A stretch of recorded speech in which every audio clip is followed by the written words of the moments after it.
Welcome to day 53 of our 80 Days from Gold to Grand Champ series. Based on the influx of comments I've gotten about my camera settings, I've decided to do a video about my current camera settings. Okay, maybe that's just the same comment over and over. It's just one comment. Anyways, here's my video on my current camera settings. Okay, so camera settings. Field of view 110. I think that's pretty common. If you don't have 110, you should definitely have 110 or something close to it. Distance. So this I've been messing with and I've recently changed. I was 290, but I wanted to get a little bit closer to the ball.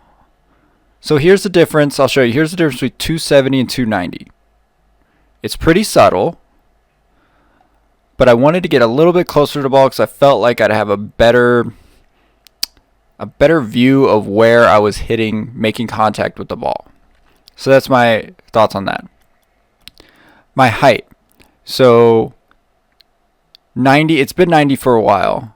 I've had it a little higher before, but I think I like 90, dropping me down a little closer to the ball. Angle -3. So my angle used to be -10, but after input I got from one of the Grand Champs I played with, that was too steep. So -3, I've actually been slowly lowering this. It was recently -5, but I'm kind of happy with -3 right now. It's just, you're just much more in line with the ball, and I feel like it's just a cleaner angle. But again, this is all preference, but this is what I'm trying out, and I kind of like -3 right this second. Stiffness is 0.45.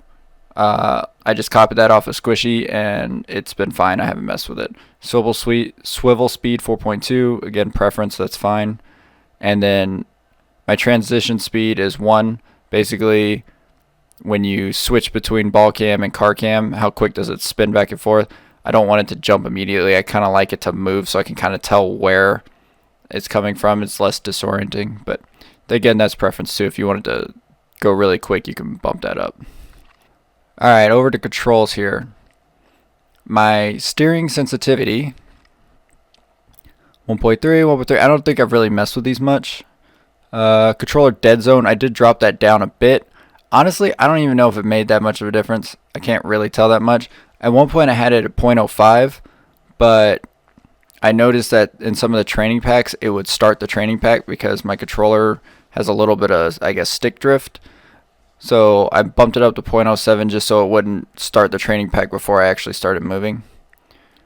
But yeah, I've been fine with 0.07. I don't know if I can really tell that much of a difference, honestly. Dodge dead zone, I can tell a difference. I've moved it up and down a little bit, but if I have it too much lower than 0.75, I'm accidentally backflipping instead of fast arrowing. So I like it at 0.75. If you're backflipping too much, try bumping it up. If you can control your backflip better, then feel free to drop it down low, but basically you got to move it, whatever, 0.75 before it wants to dodge instead of, just doing a double jump.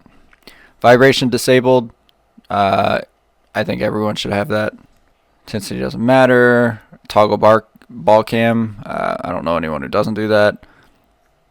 Mouse sensitivity. Oh yeah, so this doesn't matter. Keyboard stuff. Alright, interface. Okay, that's still 100. Display scale. Dropped it down to 94. Yeah, so all that does is shrink your boost a little bit, so it gives you a little more view of everything because your boost isn't in the way. Preference, I guess, just depends. Nameplate scale. I have nameplate scale set up really high. That's so I can see the defender's nameplate behind the ball. It really helps when you're dribbling because it's hard to tell where the defender is. If you have a big nameplate scale, it helps. It takes a little getting used to, but once you get used to it, it's no big deal. Nameplate mode, default.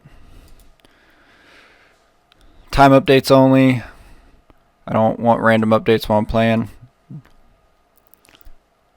And then the rest of this stuff is whatever. I don't even know if this is good. So I think there's different settings you can do in here to get probably a higher frame rate. That would be a little bit more competitive, but what I found is from a content creator standpoint, if I get some of these too low, the game just looks terrible. So I keep a lot of these high quality just to get a better viewing experience. But I mean, if you guys have any suggestions on different settings I can mess with here that wouldn't affect the quality of the video while also, you know, giving me a little bit of edge, then cool. Yeah, I don't know ideal settings here. I think I did this because I wanted, I was messing between this and my Discord audio so I could hear the people I'm playing with and the game. Since I can't separate them on my recording on the OBS, it's nice to just kind of mess with this volume so that the game volume is not too loud compared to them talking in the videos. So that's all this is. You can set this whatever you want, and then chat's chat, you know. So yeah, so those are my settings. Let me know in the comments down below if there's something that you do different that maybe would help me. I'm always looking for, you know, ways to get an edge.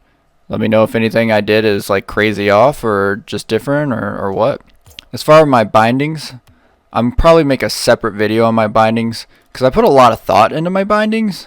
Look for a video coming out soon on my custom bindings. Thanks for checking out this video. If you enjoy this content, like and subscribe. We're on our 80 days from gold to grand champ, so we're just keep on grinding. I'll see you guys in day 54.